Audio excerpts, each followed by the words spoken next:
Nakakaiyak, nakakakilig, Nakakatawa, nakaka-inlove. Dear MOR.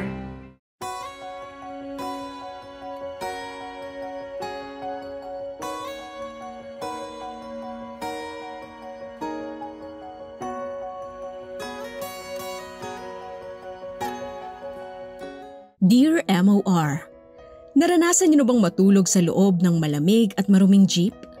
Naranasan niyo na bang matulog habang tuloy-tuloy ang mga nagdadaan ng mga sasakyan? Magandang araw sa lahat ng nakikinig at nanonood ng Dear MOR. Ako nga pala si Gina, 47 years old at ito ang kwento ng buhay ko. Nagsimula ang lahat noong 10 taong gulang pa lamang ako. Noong una hindi ko pa masyadong maintindihan kung bakit hindi na kami pwedeng umuwi sa bahay na tinutuluyan ng aming pamilya. Tuwing umaga, babangon kami ng aking 2 kapatid at dediretso na kami sa eskwela. Nakakalungkot lang isipin ngayon na tahimik kaming nag-aaral sa public school habang maghapong kumakayod ang ama at ina namin. Bulag kami sa totoong nangyayari sa pamilya namin. Basta kami, tuloy lang sa pag-aaral. May baon man o wala, maaga kaming bumabangon para maghanda para sa eskwela. Siguro kung meron mang tumatak sa akin noong sa jeep pa kami tumitira, noong minsan bumabagyo ng malakas. Talagang pinapasok ng tubig ang loob ng jeep namin, dala na rin ng malakas na pagbuga ng hangin. Tandang-tanda ko pa kung paano kami niligtas ng LGU noon kasi tumataas ng tubig kung saan nakaparada ang aming sasakyan. Yun ang unang beses na naramdaman ko ang totoong kalagayan ng pamilya namin. Habang tahimik kaming natutulog sa evacuation center, naiwan ang aming ama sa jeep para bantayan ito. Simula nga noon ay pinangako ko na sa sarili ko na balang araw ay maaahon ko ang pamilya namin sa hirap na kinalalagyan namin noon. Simula noong araw na yon, ay inaagahan ko na lagi ang paggising para matulungan ang aking ina sa paghahanda ng babaunay ng mga kapatid ko. Kahit na nga hirap kami ginagawa namin ang lahat ng makakaya namin para makaraos. Naaalala ko pa yung araw na napilitan kaming magkakapatid na magkahiwa-hiwalay kasi hindi na kayang tustusan ng magulang namin ang pag-aaral naming 3. Napunta muna sa poder ng tiyahin namin ang 2 kapatid namin habang ako ay naiwan sa piling ng mga magulang ko. Mahirap ang mawalay sa mga taong mahal mo. Pero wala, kailangan naming magsakripisyo para sa kagiginhawa ng nag-iikaws naming buhay.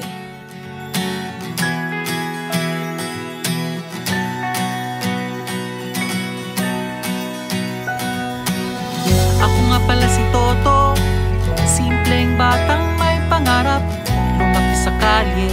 Edad ko'y magte-13. Hilig ko ang mga busina ng mga kotseng dumaraan, sabay laro ng patintero kay kamatayan. Nung umpisa, hindi ko pa maintindihan, ngunit nung tumagal, aking naramdaman. Mahirap maging mahirap.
maging mahirap.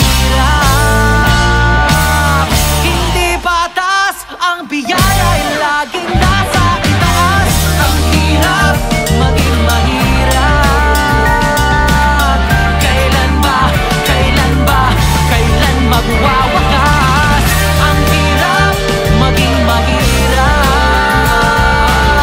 Hindi patas ang biyaya ay laging nasa itaas. Ang hirap maging mahirap. Kailan ba to magwawakas? Ang hirap maging mahirap. Napakahirap na maging mahirap dito sa mundo. Hindi mo na alam kung ano bang mali at totoo. Sakit sa ganda sa buto. Kailan ba to maghihinto? Meron pa bang pag-asa ang putik mahalo sa ginto? Napakahirap na maging mahirap dito sa mundo. Hindi mo na alam kung sino bang mali at totoo. Sakit sa ganda sa buto. Kailan ba to maghihinto? Meron pa bang pag-asa ang putik mahalo sa ginto? Ako nga pala si Toto, simpleng batang may pangarap.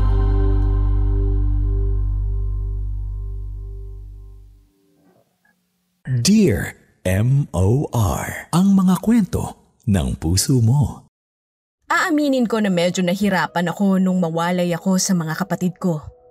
Hindi ko na mabilang kung ilang beses akong umiyak gabi-gabi. Dati-rati, kasama ko ang mga kapatid ko sa hirap ng buhay. Ngayon kasi, mag-isa na lang ako habang binabagtas sa mga pagsubok na binabato sa akin ng buhay. Mabuti na lamang talaga ay hindi ako pinabayaan ng mga magulang ko noong mga panahong mag-isa na lang ako. Lagi nila akong sinasabihan na konting tiis na lang. Konting tiis na lang at makakaahon na kami sa kahirapan. Pinanghawakan ko talaga yung sinabi sa akin ng mga magulang ko. Nagsumikap ako. Pinagbuti ko talaga ang pag-aaral ko. Sa awa naman ng Diyos, nagawa kong makapagtapos. Malaki ang pasasalamat ko sa mga taong tumulong sa akin para makahanap ng scholarship noong nasa kolehiyo na ako. Noong makapagtapos na nga ako, agad akong naghanap ng trabaho. Gustong-gusto ko na kasi talagang makatulong sa mga magulang ko. Unti-unti ay nagawa naming makaahon sa kahirapan. Nakahanap kami ng murang pabahay at nagawa ko na ring bawiin ang mga kapatid ko mula sa poder ng aming tiyahin. Sobra-sobrang tuwa ko nung nagkasama-sama na kaming pamilya. Umulan talaga ng luha nung araw na yon. Sinabi ko talaga sa mga kapatid ko na hinding-hindi na kami magkakahiwalay. Pinangako ko sa kanila na kahit anong mangyari, hindi na namin mararanasan ang tumira sa loob ng mumunting jeepney. Sa paglipas ng panahon ay nagawa na rin makapagtapos ng 2 kapatid ko at pati sila ay tumutulong na rin sa pamilya namin. Mas tumibay ang samahan naming magkakapatid noong namaalam na ang aming ama at ina. Buwan lang ang binilang pagkatapos mawala ng papa namin, sumunod na rin agad ang aming mama.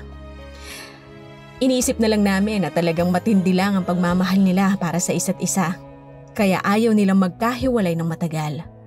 Sabi nga ng isang kapatid ko kahit papaano ay nakatikim ng ginhawa sa buhay ang mga magulang namin bago sila mawala.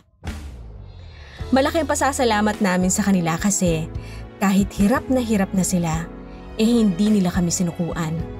Mahirap ang mga naging desisyon nila, pero alam kasi nilang sa ikabubuti namin ang lahat ng yon.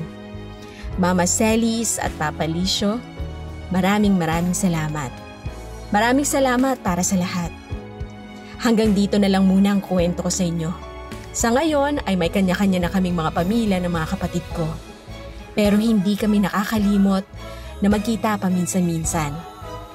Maraming aral ang bitbit ng nakaraan namin bilang pamilya. At lagi ko tong binabanggit sa mga anak ko kasi gusto kong malaman nila ang sakripisyo ng mga nauna sa kanila. Maraming salamat sa pagpili at sa pagbabasa ng kwento kong ito.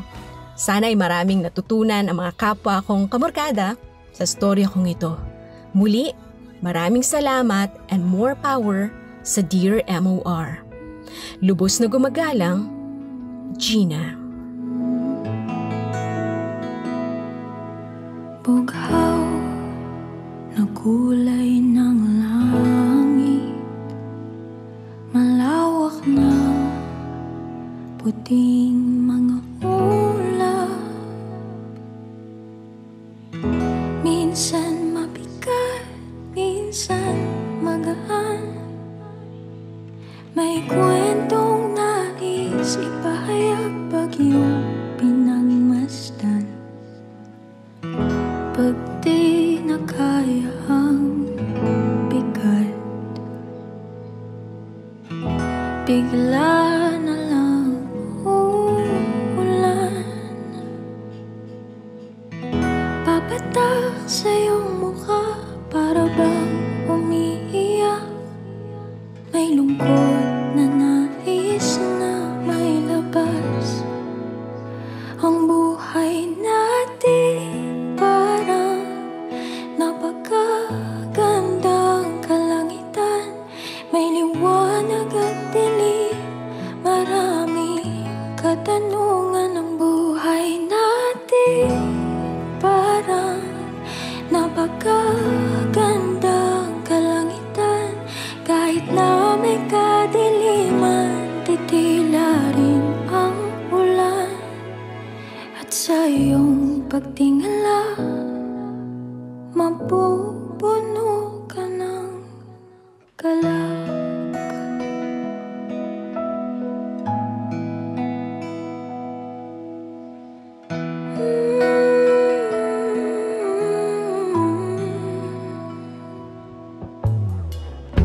Sa pagliwanag ng langit, magpapakita ang araw. Sasabay ang mga ibon, iihip ang hangin ng mga awiting magbibigay ng pag-asa. Ang buhay natin parang napakagandang kalangitan. May liwanag at dilim, maraming katanungan. Ang buhay natin parang napakagandang kalangitan. Kahit na may kadiliman, itila rin ang ulan. Ang buhay natin parang napakagandang kalangitan. May liwanag at dilim, maraming katanungan. Ang buhay natin parang napakagandang kalangitan. Kahit na may kadiliman, huwag mong kalilimutan na manalig sa Kanya. Liliwanag ang iyong langit, liliwanag ang iyong buhay.